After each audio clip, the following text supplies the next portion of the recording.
राज्य सरकारने उपवर्गीकरणाचे बेकायदेशीर धोरण रद्द करावे, अन्यथा महाराष्ट्रभर आंदोलन.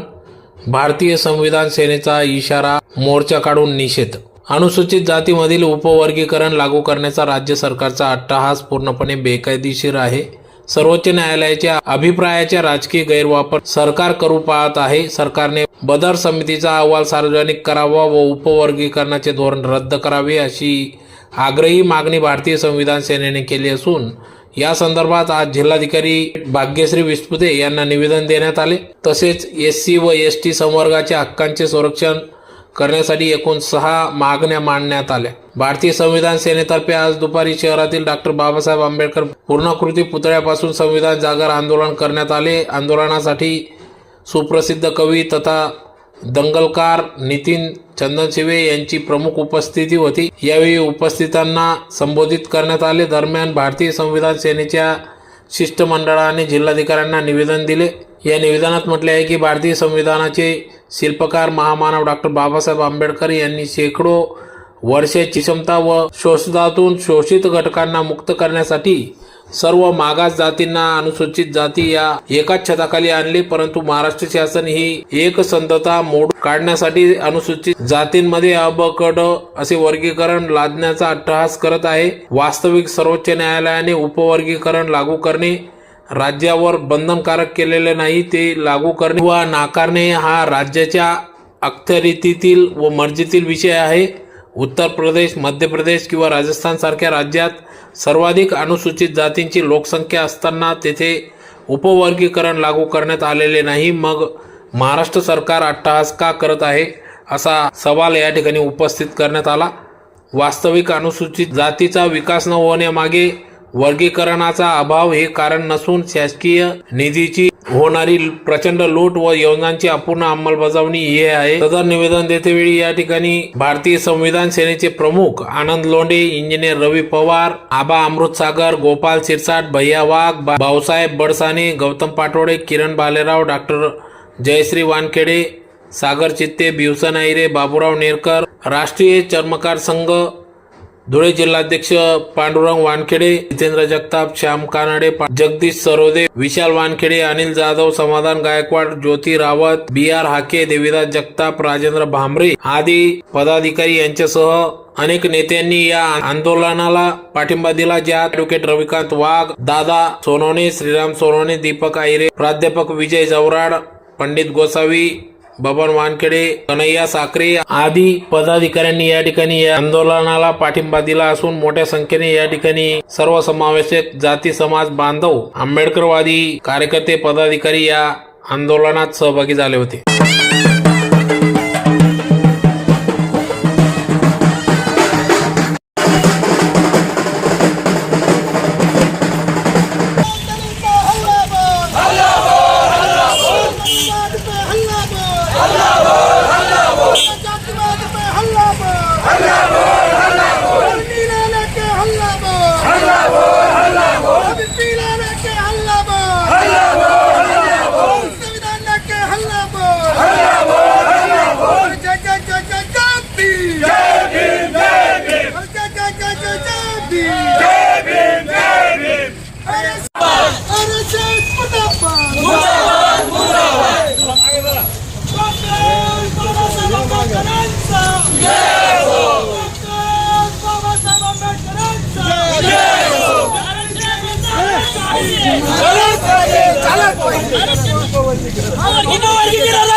डॉक्टर बाबासाहेब आंबेडकरांचा, छत्रपती शाहू महाराजांचा जय भीम. जय भीम.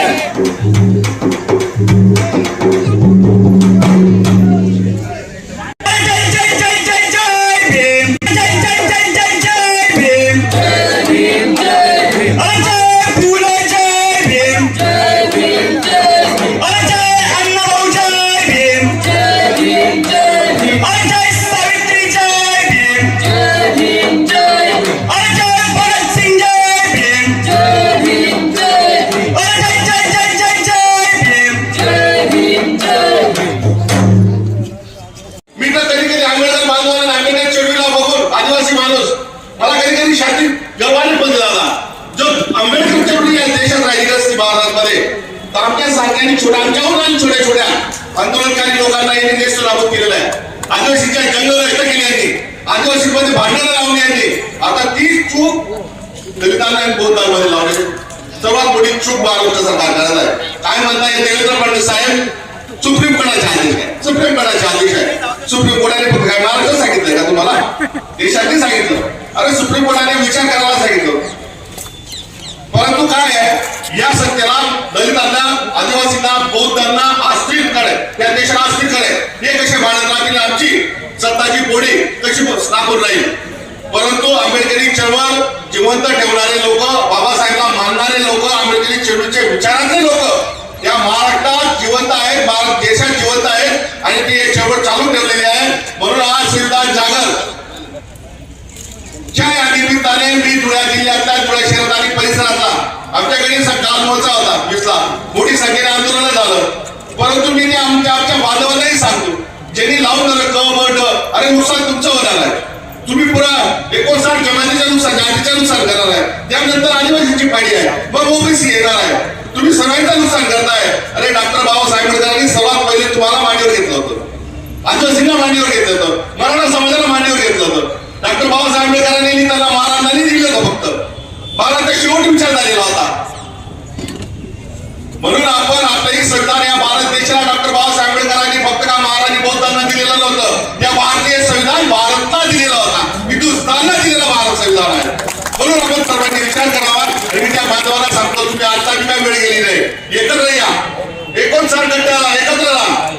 म्हणून आपण सर्वांना आज आले, भर पावसात आले, जे काही लोक असतील, पण सुरुवात झालेली आहे.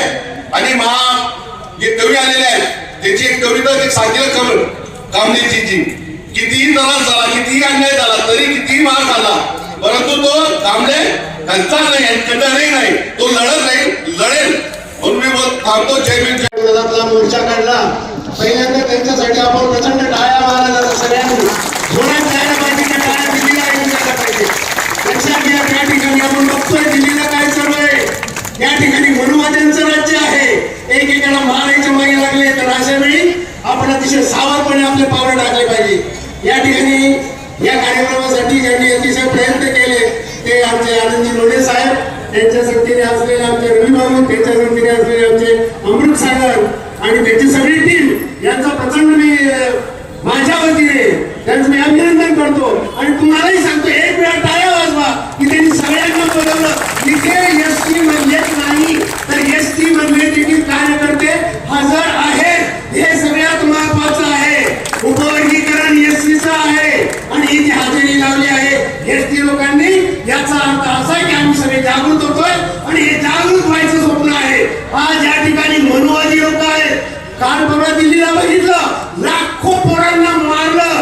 तो आकडा फक्त 100चा नाहीये, हजारोचा आकडा आहे. तुम्ही जर टीव्ही बघितला असेल बंधूंनो, तर काटे येत होते अंगावर. हे असं हे सरकार आहे आणि या सरकारच्या विरोधात लढायला पाहिजे. आणि या सरकारच्या विरोधात लढण्यासाठी एक साधा शेर सांगतो, सरफरोशी की तमन्ना अब हमारे दिल में है, देखना ये है जोर कितना बाटले का दिल में है. आणि त्या मनुवाद्यांमध्ये किती जोर आहे हे आम्हाला बाबासाहेबांनी सांगितलं.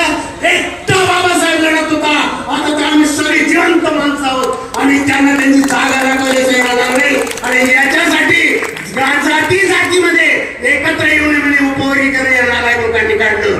बेशरमपणा चालू आहे. अक्षरशः संविधान बाजूला ठेवलं आहे. संविधानाप्रमाणे हा देश आज चालत नाही. गेल्या 14 वर्षापासून संविधानाचा कुठलाही भाग इथे नाही. हे सगळे आपण लक्षात घ्या. आपलं आरक्षण फक्त आणि फक्त 1956 पर्यंत, जोपर्यंत बाबासाहेब हयात होते, फक्त तोपर्यंत आपलं आरक्षण भरलं गेलं. आणि त्याच्यानंतर ते आरक्षण फक्त 5%, 10%, 15%, 10%च्या वर आमचं आरक्षण भरलं गेलं नाही. लक्षात घ्या, 13% आरक्षण दिलं गेलं होतं, पण ते आरक्षण 3, 4, 5% आपल्याला आहे. आज जी आमची आर्थिक परिस्थिती आहे, याच्यापेक्षा जास्त आर्थिक परिस्थिती चांगली राहिली असती जर यांनी आपला आरक्षण व्यवस्थित भरलं असतं तर. आणि हे वर्गीकरण लावायचं कारण काय? काल परवा सांगतो तो मुंबईचा किस्सा. काल परवा मुंबईला त्या ठिकाणी भीमसेना आहे, त्या ठिकाणी राजू घाटे म्हणून माणूस आहे, त्याला ठाण्यामध्ये बोलवण्यात आलं आणि आमच्या मांग बंधूंनी 14 लोकांनी बेदम मारलं आणि त्या ठिकाणी सांगितलं की लवजी बोल लवजी बोल लवजी बोल असं सांगून त्याला मारलं. ही परिस्थिती आहे आणि हीच परिस्थिती त्यांना निर्माण करायची आहे. पहिली गोष्ट तिथे आपलं आरक्षण भरत नाही, वरून हे उपवर्गीकरण काढलं आणि त्याच्यासाठी आम्हाला एकजूट होणं गरजेचं आहे. आणि ती एकजूट जोपर्यंत होणार नाही आणि ती एकजूट नुसती आपल्या मोर्चामध्ये नका, तर आम्हाला यांचं शासन खाली खेचण्यासाठी येणाऱ्या इलेक्शनची देखील आज तयारी करायला पाहिजे, तर आपण जगू. लक्षात घ्या, आज आम्ही जे चांगले सुटफूट मध्ये तुमचे उद्याचे पोराशी सुटफूट मध्ये राहतील याची कुठलीही गॅरंटी नाही. जातीयवाद वाढतोय, गावामध्ये जातीयवाद फोफावला जातोय. जवळचा माणूस जर तुम्ही चांगले राहत असाल तर शिव्या द्यायला नाही, यांना आरक्षण मिळालं हे पुढे गेले अशी म्हणून ओरडणी काय ओरड करायला लागले. तीच ओरड आमचे काही मातंग बंधूंनी देखील केली आणि ती त्याच्यामुळे आमच्या त्या राजू थोड्याला खूप मारलं. दिल्लीला नीट परीक्षा जी 2-3 वेळा त्याचे पेपर फुटले याच्यासाठी त्या धर्मेंद्र प्रधानला राजीनामा द्यावा म्हणून तिथे आंदोलन चालवले. त्या आंदोलनाचा प्रमुख कोण आहे माहिती का? अभिजित दीपिके, एक वाघाचा मुलगा त्या ठिकाणी आज जमीनचा नारा देतोय आणि सगळं दिल्ली हलवून टाकतोय. त्याच्यासाठी आम्ही एक वेळा त्या जोरात टाळ्या द्यायला पाहिजे. लक्षात घ्या, तो जमीनचा नारा एका बाईने त्याच्या कोणावर शाही पिकली तर त्याने सांगितलं हा माझा सन्मान आहे की आम्ही नेच माणसं आहोत, आमचा न्याय झेंडा आहे, तर आमच्यावर तुम्ही शाही देता, अजून जास्त देता असं सांगितलं आहे. आणि आपण त्याच्यापासून मला असं वाटतं स्फूर्ती घेण्याचं काम आमच्या आनंदी लोढेंनी केलं, रवीने केलं, त्याच्यानंतर अमृत सागरजीने केलं आणि त्यांच्या सगळ्या टीमने केलं. या ठिकाणी खास आणि खास आपले चंदनशिव साहेब आले, ज्यांनी मोठमोठ्या सभा. जास्त वेळ न सांगता एकच विषय सांगेल आपल्या ज्या मातम बांधवांना. खैरवानजीला जेव्हा प्रकार घडला, ते जे कांबळे होते ते पण मातम होते, त्यांच्या सोबत जो खांद्याला खांदा लावून लढला तो आंबेडकरी वादी होता. तर इथून विसरला का माता गांधो? तर येणाऱ्या काळामध्ये जर आपल्याला खऱ्या अर्थाने खैरवानजी पुन्हा होऊ द्यायचे नसेल तर दलित, आदिवासी, मातम पासून सर्व जातींना एकत्र येऊन ही लढाई लढली पाहिजे आणि उपवर्गीकरणाला विरोध केला पाहिजे. त्याच्यानंतरचा विटाईचा एक प्रश्न दादा आमचा. विटाईचा आमचे ग्रामस्थ नेहमी येतात, आजही पावसामध्ये येऊन बसलेले आहेत. तर मी त्या विटाईच्या सर्व माझ्या भगिनींना आणि नागरिकांना आवाहन करतो, आश्वासन देतो की येत्या 14 ऑक्टोबर पर्यंत तिथं बाबासाहेब आंबेडकरांचा पुतळा उभा राहील म्हणजे राहील हे आम्ही सगळ्यांच्या वतीने ग्वाही देतो. भारतीय संविधान सेना साठी जे काही रस्त्यावर उतरलेले जे काही सगळे आमचे पदाधिकारी आहेत, मी कुणाचे नाव घेऊन टाइमपास करणार नाही, फक्त ही जी संविधान भूमी आजपासून आम्ही हिला घोषित करत आहोत. ज्या ठिकाणी भर पावसामध्ये सर्व समाज एकत्र आला की संविधान भूमीचं नाव लक्षात राहावं, ही संविधान भूमी इथं जिवंत राहावी म्हणून इथं आम्ही पिंपळ उत्सवाचा कार्यक्रम झाल्यानंतर दादांच्या हस्ते इथं रोवणार आहोत आणि हिला कायमस्वरूपी शासनालाही सांगणार आहेत की ही जेल रोड नसून संविधान भूमी आणि आंदोलन भूमी राहणार आहे. धन्यवाद दादा, तुमची तब्येत बरी. देश स्वातंत्र्य झाला, या देशातून इंग्रज गेले आणि दुसरे आम्ही बसवलो. आम्ही आधी त्यांच्या गुलामीत होतो, परत यांच्या गुलामीत गेलो, मग संविधान आलं, मग आम्ही मुक्त झालो. आणि आज आंबेडकरी चळवळ या देशात जिवंत आहे. ती देश स्वातंत्र्य होण्याच्या अगोदरच जन्माला आलेली होती आणि आज जय भीमची गरज प्रत्येक जातीला, प्रत्येक धर्माला आणि या देशातल्या प्रत्येक भारतीयाला का आहे याचं उत्तर दिल्लीच्या जंतर मंतरवर मिळत आहे.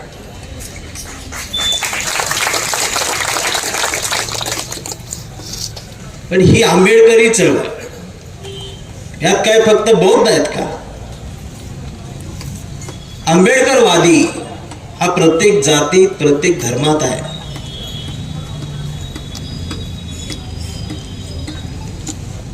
तो ब्राह्मणांमध्ये आहे, वाल्मिक समाजामध्ये आहे, प्रत्येक जातीत आंबेडकरवादी आहे.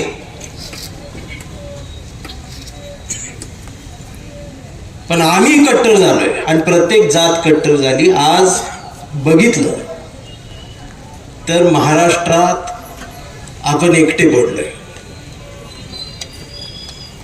आपण एकटे पडलोय म्हणण्यापेक्षा प्रत्येक जात एकटी पडलेली.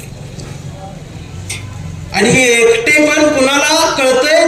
प्रत्येक जातीतल्या आंबेडकरवाद्यांनाच हे कळतंय. आंबेडकर जेवढा डेंजर होता तेवढाच 1956 नंतरचा बी आंबेडकर डेंजरच आहे.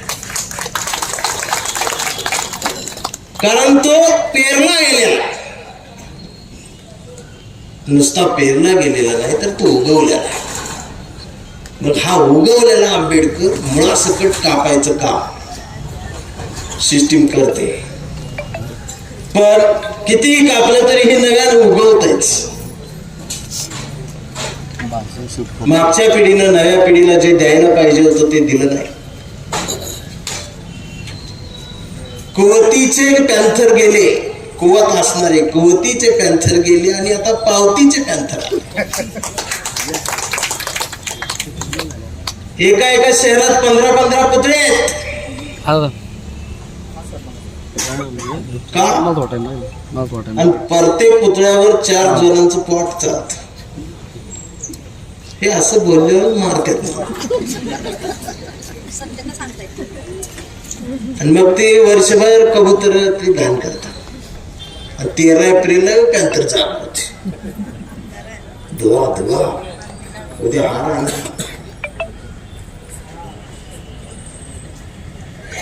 काय राहिले का आमचं? मगाच तुम्ही म्हणालात की आमदार नको. कसा आहे आमचा संवाद आहे दुसऱ्या जातीशी? चळवळ बदलली नाही आमची, बदलायला पाहिजे. आम्ही कट्टर बाबासाहेब आमचाच. एखादा कार्यकर्ता जयंती महोत्सव असा घेतो, रागव नका, मी अनुभवलेला आहे. मग त्याला नगरसेवक व्हायचं असतं. मग तो काय करतो? सगळ्या जाती धर्मातल्या लोकांना जाऊन म्हणतो बाबासाहेबांच्या जयंतीला चला. मग ते सगळे येतात जयंतीला, हार घेऊन येतात. सगळ्या जाती धर्मातली लोक येतात, तुम्ही स्वीकारा. मराठा, बौद्ध, चर्मकार, म्हातारे सगळ्या याच्यातली येतात. मग आम्ही वक्ता आणतो आणि मग ते वक्ता भाषणाची सुरुवात कशी करतो? हिंदू हा धर्मच नाही. मग तो असा सुरू झाल्यावर जेवढी आलेली असतात ती म्हणते उठा, इथं आपलं काही चालत नाही, यांचं चालत आहे. ती जाते सगळी हे एकटाच. एकतर ह्याला आपलीच मतदान करत नाहीत. मग ती आली ती म्हणते ती नकोच आमच, त्याला आपला चहा पास. आमचा संवादच नाही, नुसताच काढला. हा, मी काल आजारी पडलो, शुगर 350 झाली. मी एकदम मला ऍडमिट करून झोपलो. मग मी राजाभाऊला सांगितलं, म्हटले ती धुळ्याच्या आमच्या दोस्ताला सांग जमणार नाही. आणि मी झोपून गेलो. यांचे मिस कॉल, घरचे 35 मिस कॉल. आणि कोणीतरी फेसबुकला टाका बरं का, कांबळे आज रडला, म्हणजे मरत नाही. आणि मी माणसं जोडायला आलो, तोडायला नाही. आणि मी जोडतच राहणार. तरी सुद्धा एक दिवस माझी जात शोधून काढतीलच. पण माझं पण गणित अवघडच आहे. आमचा आजाचा आंबार, आजी मराठा, एक चुलता मुसलमान, आई पण आमची वालराची, बाप आमचा ते बौद्ध, 2 बहिणी कीर्तनमध्ये आहेत, एक बहीण जैनाच्यात आहे. त्याच्यामुळं माझं बरं चाललंय. सगळ्यात सुखी या देशात मी आहे. ऑल इंडिया पॅन्थर सेना माझीच.